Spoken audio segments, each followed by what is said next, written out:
대령님, 오늘 이 사건이 불거진 이후에 시청자와 국민께 처음 이제 입장을 밝히러 나오신 자리인데요. 혹시 먼저 하시고 싶은 말씀 있으시면은 먼저 듣겠습니다. 필승!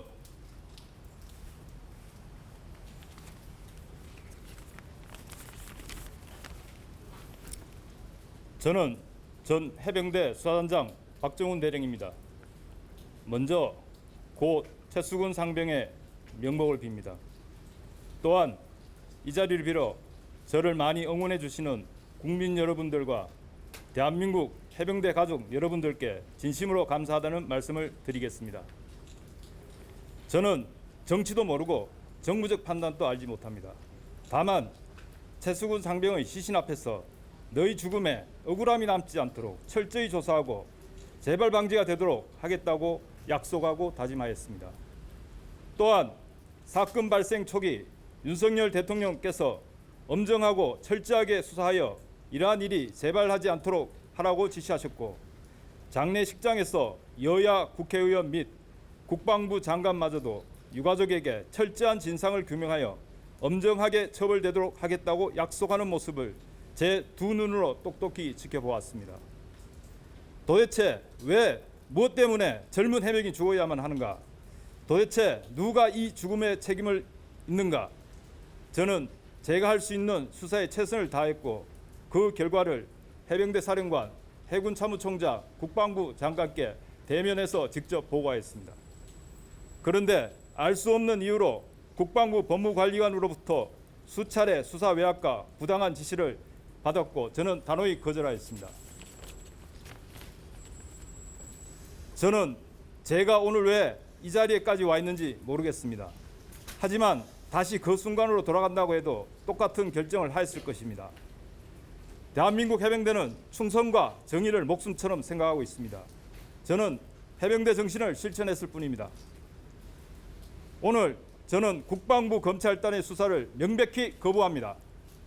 국방부 검찰단은 적법하게 경찰에 이첩된 사건 서류를 불법적으로 회수하였고, 수사에 외압을 행사하고 부당한 지시를 한 국방부 예하 조직으로 공정한 수사가 이루어질 수 없기 때문입니다. 존경하는 대통령님, 국군 통수권자로서 한 사람의 군인의 억울함에 외면하지 마시고 제가 제3회 수사기관에서 공정한 수사와 재판을 받을 수 있도록 도와주시길 청원합니다. 감사합니다. 2023년 8월 11일 해병대령 박정훈 필승! 네, 대령님, 오늘 검찰 출석 관련된 혐의 관련된 내용 전에 수사 관련된 내용 먼저 여쭤볼게요.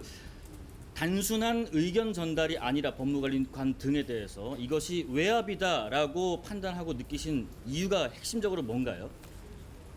법무관리관하고 총 5차례 통화를 하면서 죄명을 빼라, 혐의 사실을 빼라, 혐의자를 빼라 등 이런 얘기를 하길래 제가 분명히 얘기했습니다. 법무관리관님, 지금 하시는 말씀 저는 외압으로 느낀다. 그리고 제3자가 이러한 얘기를 들으면 뭐라 생각할 것 같으냐. 이런 얘기는 굉장히 위험하다. 조심해서 발언해 줬으면 좋겠다라고 직접 통화했습니다. 예, 지금 국방부의 얘기는 혐의 적시자 중에 현장에 있었던 초급 간부들도 있기 때문에 그 사람들한테 혐의를 묻는 것이 조심스럽다. 그래서 이첩을 보류하라. 이게 이렇게 말하고 있는데요. 그거에 대해서 좀 대령님은 어떻게 생각하십니까? 고 최수근 상병의 죽음에 과연 누구의 과실이 있는지에 대한 판단은 초기 저희가 판단하지만 결국 수사권이 있는 경찰에서 하게 됩니다. 그래서 사망에 있어서 직접 현장에서 있는 그 지휘관자들이 물속 깊은 곳으로 가지 않도록 사전에 통제를 하도록 지시를 받았음에도 불구하고 대열이 흐트러지고 통제가 제대로 되지 않았습니다. 그래서 결국은 최수근 상병이 물에 휩쓸리게 되는 결과를 초래했기 때문에 안전 통제에 미흡한 과오가 있다고 생각합니다. 첫날 보고 때 국방부 장관이 배석한 보고 때 그 자리에서 장관이 사단장을 빼라라거나 초급 간부에 대한 과실치사 혐의까지는 너무 과한 것 아니냐라고 두 가지에 대해서 발언을 한 적이 있나요?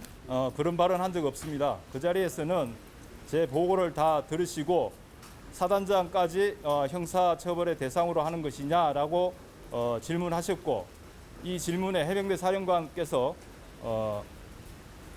과실에 대해서 구체적인 물적 및 정황이 있기 때문에 경찰에 이첩해서 수사를 할 사항으로 판단한다라고 답하였습니다. 거기에 장관님께서는 알았다라고 말씀하셨고 초급 간부에 대해서는 일체 언급이 없었습니다. 언급 없으셨고요. 예. 그리고 7월 30일 오후 늦게 안보실에서 모 대령을 통해서 수사 혐의가 적시된 결과 보고서를 보내라라는 지시를 얘기를 들었다라고 말씀을 전해주셨는데 그 지시를 받으셨을 때 그걸 보내도 괜찮겠다라고 느끼셨습니까?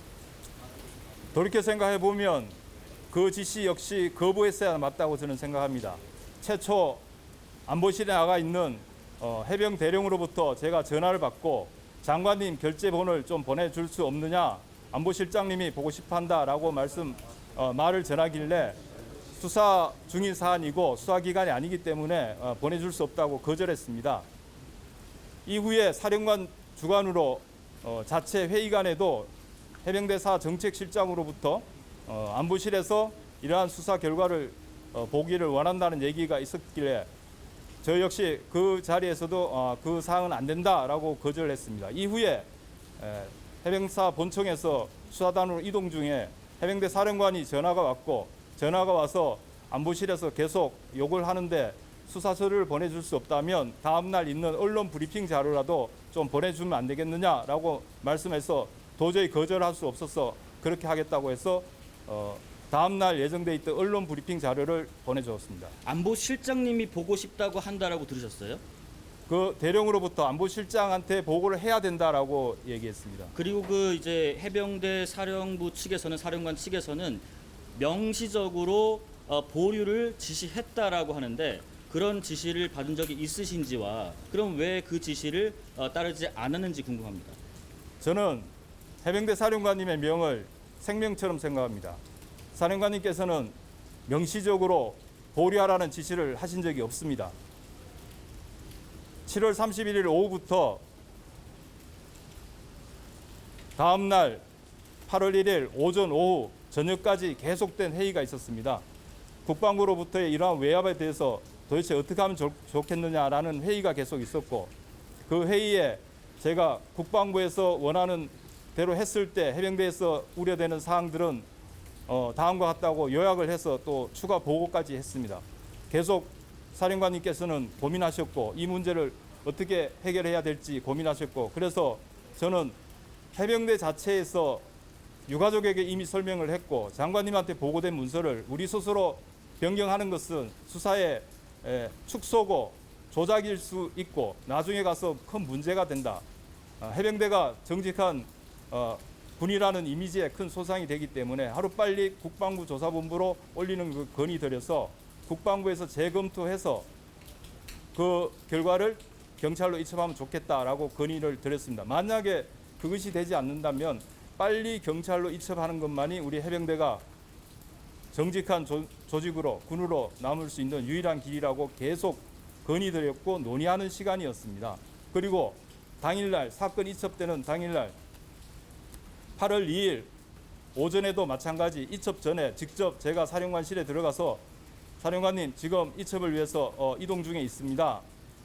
그 전날에 벌써 10시 30분에 이첩한다는 사실에 대해서는 여러 차례 보고가 돼 있었기 때문에 사령관은 이미 알고 있었고 그 당일날 10시 30분 이전에 제가 들어갔습니다. 10시에 들어가서 이동 중에 있습니다라고 했고 사령관은 여러 가지 말을 나누다가 결론적으로 알았다라고 했습니다. 알았다라고 해서 저는 나왔고 당일날 10시 51분에 사령관이 급하게 다시 전화 와서 이첩하는 걸 멈춰라. 그래서 벌써 이첩 중이기 때문에 죄송합니다. 하지만 바로 전화를 하겠습니다 해서 제가 중수대장한테 전화를 해서 이첩 중인 일광수대장한테 연락을 취했는데 그때는 이미 이첩 중이었기 때문에 연락이 되지 않았습니다. 결론적으로 저는 해병대 사령관으로부터 이첩을 보류하라는 명시적이고 알 수 있는 명확한 그런 지시는 받은 사실이 없습니다. 그리고 일각에서는 수사가 아니라 사실관계에 대해서만 적어서 경찰에 넘기면 되는 거 아닌가? 왜 조사가 아니라 수사까지 했느냐는 얘기도 있어요. 그 부분은 사건 발생 처음부터 관할 경북지방청과 협의된 사항이 군내에 일어난 사망 사고이기 때문에 초동 수사를 해서 이첩해 주기를 서로 협의가 된 사항이었고, 마찬가지로 이 사망이 최초에는 익사 사고로 봤으나 조사를 하다 보니까 최수근 해병은 물에 들어가면 안 되는 그런 상황이었는데 물에 들어가게 되었습니다. 그러면 과연 누구의 지시에 의해서 어떠한 이유로 얘가 물에 들어갔는지를 확인해 보니까 거기에 일부 과실이 있는 사람들이 식별이 됐고, 관련 법령에 보면 안전사고의 경우에는 명백히 과실치사의 혐의가 있는 경우에 경찰에 이첩하도록 되어 있습니다. 그렇다면 명백한 과실이 혐의가 있는지 없는지에 대해서는 당연히 저희 초동수사에서 밝혀서 확인된 사실들을 적시해서 경찰에 이첩을 하면 경찰은 수사권이 있기 때문에 그것에 기속되지 않고 다시 판단할 수 있는 것입니다. 결론적으로 경찰과 사전에 협의됐고 관련 법령에 따라서 저희는 초동 수사를 하게 됐던 겁니다. 그리고 오늘 그 군 검찰단 건물 앞까지는 오셨지만은 들어가시지는 않을 걸로 알고 있어요. 그 출석을 불응하시겠다는 건데 왜 그래야 합니까? 제가 서두에 말씀드렸다시피 국방부 검찰단은 적법하게 이첩된 경찰에서 수령한 수사 서류를 불법적으로 다시 가지고 왔습니다. 도대체 왜 수사 서류를 다시 가지고 와야 되는지 저는 이해할 수가 없습니다. 또한 국방부 검찰단은 현재 제가 외압으로 받았던 국방부 예하 조직이기 때문에 국방부 검찰단에서 저를 공정하고 투명하게 수사할 수 있을 거라고 기대하지 않습니다. 따라서 저는 국방부 검찰단의 수사를 공식적으로 거부하는 것이고, 대통령님께 간절히 원하는 것이 제3의 기관에서 저를 공정하고 투명하게 이 사실에 대해서 실체적인 진실을 밝혀주시기를 간절히 강구하는 바입니다. 초급 간부까지 과실치사 혐의를 적용하는 것 좀 과하지 않냐는 일부 의견에 대해서는 어떻게 생각하세요? 최초에는 초급 간부에 대해서는 관심이 없었습니다. 국방부에서는 전혀 관심이 없다가 어느 순간에 언론에 여러 가지 내용들을 보고 다시 이제 초급 간부를 언급하고 있는데, 처음부터 그러한 마음이었으면 과연 그 죽은 최수근처럼 우리 장병들이 그 위험한 폭우가 와서 인명이 실종되고 가옥이 침수된 현장에서 집을 복구하는 것도 아니고 물가에 간다는데 구명조끼는 둘째치고 안전노프나 튜브라든지 구비해야 되는 게 맞지 않겠습니까? 그래서 정말 우리 지휘부들이 우리 장병들을 대하는 태도가 수단이나 도구가 아니라 내 자식 같고 진짜 전우처럼 됐으면 좋겠습니다. 그 지금 윗선의 혐의를 은폐하려고 한다 이런 이야기들이 나오고 있잖아요. 그런 의혹들이 나오고 있는데 실제로 그 조사 과정에서 지금 보도상 나오고 있는 사단장을 포함해서 윗선의 혐의를 빼라 이러한 지시를 직접적으로 받으신 게 있나요? 사단장을 직접적으로 빼라고 지시받은 건 없습니다. 다만 국방부 관리관으로부터 어떤 대화가 있었냐면 국방부 법무관리관이 저에게 이 사건에 대해서 직접적인 과실이 있는 사람은 한정하면 좋겠다라고 하길래 제가 직접적인 과실이 있는 사람이라고 하면 물에 들어가라고 한 대대장 이하를 이야기하느냐라고 되물었고, 거기에 법무관리관은 그렇다라고 하길래 저는 이 사망 사건의 협의의 과실로 보는 것은 나는 맞지 않다고 생각한다. 왜냐하면 사단장이나 여단장도 충분히 이 사망에 직간접적으로 과실의 혐의가 있는 것이 수사 결과 확인이 되었고, 그러면 광의의 과실로 봐서 충분히 경찰에서 합리적인 판단과 수사를 할 수 있도록 그렇게 이첩하면 타당하겠다는 제 의견을 이야기했습니다. 결론적으로 직접적으로 사단장을 빼라는 얘기는 없었지만 직접적인 과실이 있는 사람으로 한정하라는 의미는 사단장을 묵시적으로 빼라는 의미로 저는 느꼈고, 그래서 대화 과정에 계속 대화가 길어지니까 제가 그러면 사단장을 빼라는 얘기냐라고 되물은 적도 있었습니다. 거기에 법무관리관은 답은 하지 않았습니다. 그렇다면 왜 사단장을 빼라고 하는 것 같으세요?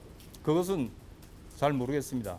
앞에 제가 말씀드렸다시피 저는 정무적 판단도 모르고 정치도 모르고 오로지 이 사건을 수사함에 있어서 법과 양심 그리고 최수근 상병만 바라봤기 때문에 왜 그런지는 저는 모르고 알고 싶지도 않습니다. 하지만 그렇게 느꼈다는 말씀이시죠? 예, 사단장 이하라고 아까 전에 말씀해 주셨는데 이하라고 말씀을 하셨나요? 법무관리관하고 얘기를 할 때. 그러니까 대대장 이하까지만 혐의를 적용하라는 거냐 이렇게 되물으셨다고 했는데 그거에 대해서 그렇다. 네. 법무관리관실이 예, 얘기를 했다는 건가요? 예, 그렇습니다. 그렇다면 이하라면 초급 간부도 예, 포함이 포함되는 된다라는. 거죠. 예, 예, 맞습니다. 현장 간부가 포함되는 거죠. 그리고 지금 국방부에서는 훈련상에 그 혐의자와 혐의 사실을 적시해야 된다 이렇게 되어 있긴 하지만 3대 범죄로 경찰에 이첩을 할 때는 그거를 하지 않아도 된다. 자, 그 부분은 이렇게- 제가 하면 어떨까요? 그 법령적인 얘기- 부분은 15분 된 것 같으니까. 요거 마지막으로. 네, 아니, 그 부분은 제가 얘기할 부분이에요.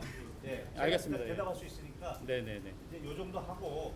사실관계에 대해서 한 가지만 좀 네. 아까 그 굉장히 그 구체적이고 그 이번 사건하고 직결될 수 있는 그 내용을 전화 통화로 하신 게 있다고 말씀을 해주셨는데 예, 법무관리가 전화 통화 내용이 다 녹음이 되어 있는지가 일단 궁금하고요. 제가 알기로는 압수수색을 당하셨다고 하시는데 그러면 그 휴대폰도 지금 이 군 검찰단이 압수수색 당한 상태인지 궁금합니다. 먼저 압수수색된 휴대폰은 다시 환불을 받았습니다. 받았고 법무관리관과의 대화 내용이 녹취되어 있는지에 대한 부분은 제가 변호사와 상의해서 말씀드리도록 하겠습니다. 법무관과의 통화 내용 같이 들으신 후배분들은 계신 거죠? 같이 스피커폰으로 그때 통화할 때 다 같이 있었습니다. 자, 여기까지 하시죠. 여기까지 하시고. 예, 예. 차관님 관련 지시사항에 대해서 뭐 얘기가 많이 나오는데 혹시 차관님 관련 지시사항을 사령관님 혹은 제3자를 통해서 들으신 바가 있는지 아니면 들으셨다면 내용이 어떤 건지만. 저는 단언코 말씀드리겠는데 해병대 사령관님께서 직무실에서 저에게 휴대폰을 보시면서 차관님의 지시사항이라고 읽어주었습니다. 그 읽어주면서 혐의자 빼라, 혐의 내용 빼라, 수사란 용어 쓰지 말고 조사란 용어 써라, 해병대는 왜 이래 말을 하면 말을 안 듣느냐라고 문자가 온 걸 읽어주시고 보내를 하셨습니다. 그래서 일각에서는 휴대폰을 차관께서 정보를 제공하셨다고 하는데 그 부분은 아주 명확하게 확인할 수가 있습니다. 해병대 사령관은 휴대폰이 2개입니다. 개인 폰도 있고 직책에 따른 비화폰이 있습니다. 비밀 통화하는 폰.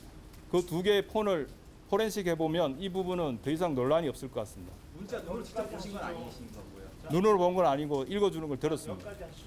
죄송합니다. 몇 가지만 하시고. 네네. 제가 이어서 바톤 이어서 저는 지금 항명인지 여부에 대해서 공동 변호인으로서 같이 저만 있는 게 아니고 같이 서신 거죠. 그럴까요? 네, 좀 똑바로 서실게요. 저는 공동 변호인 중에 김경호 변호사입니다.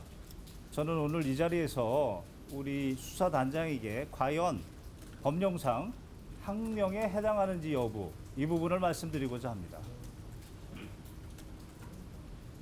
고 이해람 공군 중사 사건 이후로 우리 군에서는 3대 범죄의 경우, 즉 성 관련된 범죄, 그리고 사망 사건인데 그 원인이 범죄가 의심되는 사건, 그리고 입대전 사건, 이렇게 3대 범죄에 대해서는 군사법원법 2조가 개정이 돼서 그래서 군에 수사권이 없습니다.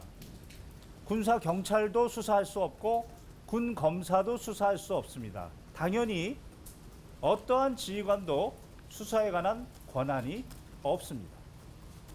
이 사건의 경우에도 고 최수근 해병의 사망 사건에 과실 여부가 의심되기 때문에 바로 군사법원법 2조에 적용되는 바로 군에서 수사할 수 없는 사건이었습니다. 그 절차에 관해서는 대통령의 명령으로 법원이 인정하는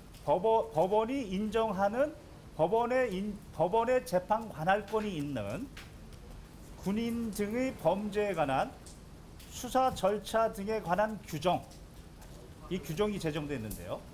그 7조 1항에 보면 이렇게 군에서 수사할 수 없는 사건의 경우에는 군사경찰은 지체 없이 송부하여야 한다, 이렇게 규정되어 있습니다.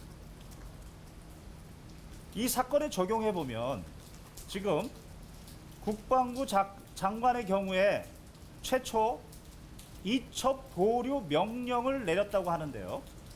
정확하게 대통령의 명령에 위반되는 명령입니다. 또한 현재 국방부 조사본부에 재조사 명령을 내렸다고 하는데요. 이 또한 대통령의 지체 없이 송부하라는 명령에 위반되는 명령입니다. 동규정 7조 3항에 따르면 군에서 수사할 수 없는 사건의 경우에 이첩시에 증거물 또는 관련 기록을 송부할 수 있다. 이렇게 규정되어 있습니다. 이 사건에 적용해 보면요. 수사단장은 고 최수근 해병 사건의 증거물과 관련 기록을 대통령의 명령에 따라 송부한 것입니다. 그런데 현재 검찰단은 그것을 두고 군사기밀보호법 위반 운운하고 있고 또 직권남용 운운하고 있습니다. 대통령의 명령을 위반하는 수사 그 자체입니다. 이러한 대통령의 명령에 따라 국방부 장관은 법원에 재판권이 있는 군인 등의 범죄에 관한 수사 절차에 관한 훈령을 제정해서 7조에 보면 군의 수사권이 없는 사건의 경우에 별지 5호 인지통보서를 작성하고 그 인지통보서에 보면 반드시 죄명과 범죄 사실을 작성하도록 되어 있습니다. 이 사건에 보면 국방부 법무관리원이 죄명을 빼서 이첩할 수 있다, 범죄 사실을 빼고 이첩할 수 있다, 이렇게 운운하고 있는데요. 명확하게 국방부 장관의 명령을 위반한 개인 생각에 불과합니다. 이러한 개인 생각을 수사단장에게 5, 6번 전화를 통해서 심리적으로 강요했고 직권을 남용했습니다. 결론적으로 이 사건은 수사단장은 군이 수사할 수 없는 사건이기 때문에 군사법원법 2조와 대통령의 명령인 법원의 재판권이 있는 군인 등의 범죄에 관한 수사 절차 등에 관한 규정 7조에 따라서 지체 없이 송부하였을 뿐인데 국방부 검찰단은 이를 두고 국방부 장관 명령에 대한 항명이다, 해병대 사령관 명령에 대한 항명이다 운운하고 있는데 항명죄는 어불성설입니다. 네, 제 입장은 이 정도만. 조금 전 말씀 중에 군이 수사할 수 없는 사건이기 때문에라고 하셨다면 그 해병대 수사단에서도 수사의 개념이 아니라 조사의 개념을 갔어야 하는 거 아닌가요? 수사와 조사는 네. 그 구별에 있어서 평상적인 모습에서는 구별할 수 없죠. 사실을 확인하는 과정입니다. 다만 수사는 그 사실을 확인함에 있어서 강력한 강제 수단이 있죠. 압수수색을 할 수 있거나 구속을 할 수 있거나, 그렇게 압수수색이나 구속을 통해서 사실을 확인하면 수사, 그러한 압수수색이나 구속을 할 수 없는 권한을 행사하면서 사실을 확인하면 조사. 이 정도면 되겠습니까? 네. 그러면 향후에 군 검찰단이나 국방부 장관 혹은 국방부 법무관리관 등에 대해서 법적인 조치도 취할 계획이 있으신지요? 예, 그 부분 저분이 하실 부분입니다. 예, 저분한테 물어보고. 우리가 2명 있습니다. 또 다른 질문. 예, 그럼 바꿀까? 네. 방금 그럼 여쭤본 거에 대해서 예. 말씀해 주시죠. 일단 이제 그 앞에서 쭉 설명을 들으셨지만 이 사건의 핵심은 철저한 수사를 했던 수사단장에게 고위직이 상당한 압력을 행사한 행위입니다. 그리고 그 압력을 단호히 거절했죠. 그렇기 때문에 이것은 강요 미수가 될 수 있습니다. 또 하나 이 사건은 그 해병대 수사단에서 적법한 절차를 거쳐서 일광수대장의 명의의 이첩 공문을 작성해서 경북경찰청에 적법하게 접수한 서류입니다. 그런데 아무런 근거 없이 누군가 그것을 빼돌렸죠. 그러니까 그 서류는 이제 무효화가 된 겁니다. 그래서 공용서류 무효죄가 된 겁니다. 그 다음에 경북지방경찰청 직원은 회수하겠다고 온 사람이 적법한 권한자라고 알고 교부했을 겁니다. 그러니 위기에 의한 공무집행 방해가 되겠죠. 더 나아가서 과연 검찰단이 아무런 수사권도 지휘권도 없는 상황에서 국방장관의 명령인지 누구의 명령인지 모르겠지만 가서 가지고 온다. 뭐 개인의 졸개입니까? 뭐 심부름꾼입니까? 그걸 시킨 사람도 역시 직권 남용이 되는 거예요. 게다가 이 사건은 말씀하시다시피 수사냐 조사냐에 대해서 갑론을박하고 있습니다. 엄밀히 말하면 공무원의 직무범죄 고발과 비슷합니다. 변사 사건을 조사하다가 범죄 사실을 인지하게 되면 일반 공무원 같은 경우는 그냥 그 범죄 사실을 간략하게 써서 보냅니다. 그러나 수사기관이기 때문에 협조 차원에서 수사의 원활한 진행을 위해서 자세하고 구체적인 증거를 적시해서 보내는 것이죠. 그렇기 때문에 이 행위는 일종의 고발 이런 것과 비슷합니다. 그 고발 행위에 대해서 압력을 행사하면 특정 범죄 가중처벌법상의 그 면담 강요죄가 성립될 여지가 있습니다. 이해람 중사 사건에서 그 공군 법무실장께서는 그 범죄로 기소됐지만 1심에서는 무죄 판결을 받았습니다. 왜? 그 압력을 행사한 사람이 수사 주체이기 때문에 적용할 수 없다. 그러나 이 사건은 수사 주체일 뿐만 아니라 엄밀히 말하면 고발의 주체, 수사 단서를 제공하는 주체이기도 합니다. 그래서 충분히 그 범죄도 적용할 수 있지 않느냐. 그래서 이런 모든 범죄를 적용해서 저희는 조만간 공수처로 생각하고 있는데요. 고소고발장을 접수할 예정입니다.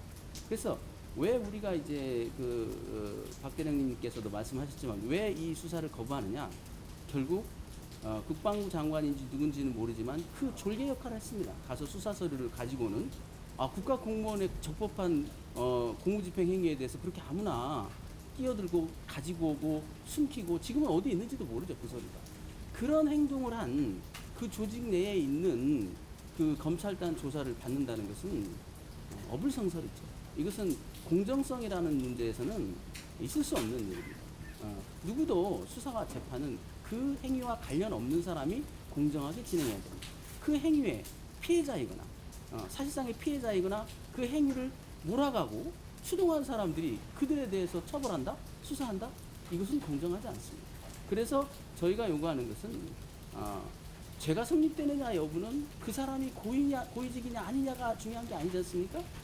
아무리 고위직이어도 우리는 법치국가입니다. 대통령 아니라 그보다 더 높은 사람이 있지도 않지만 있다 하더라도 그분의 범법 행위에 대해서는 엄정하게 법을 집행하는 것이 법치국가의 본질입니다. 이 건물은 국방부 장관 휘하에 있는, 그래서 오늘도 잠깐 우리는 그 휘하에 들어와 있습니다. 그러나 국방부 장관이라 해도 법을 어길 수는 없습니다. 법을 어겼다는 의심이 든다면 엄정한 수사를 받아야 됩니다. 지금 저희가 생각하기에는 이 박 대령님은 보직해임 됐고 항명의 죄를 지금 뒤집어쓰습니다. 파면돼야 될 사람은 과연 누굴까? 법을 위반한 사람은 누굴까요? 형식 다 필요 없습니다. 그들이 원하는 검은 속내는 과거에처럼 대댕장선에서 마무리 치라는 거예요. 늘 군은 사망사고에 대한 기본 컨셉을 그렇게 잡고 있습니다. 사망사고는 대대장선.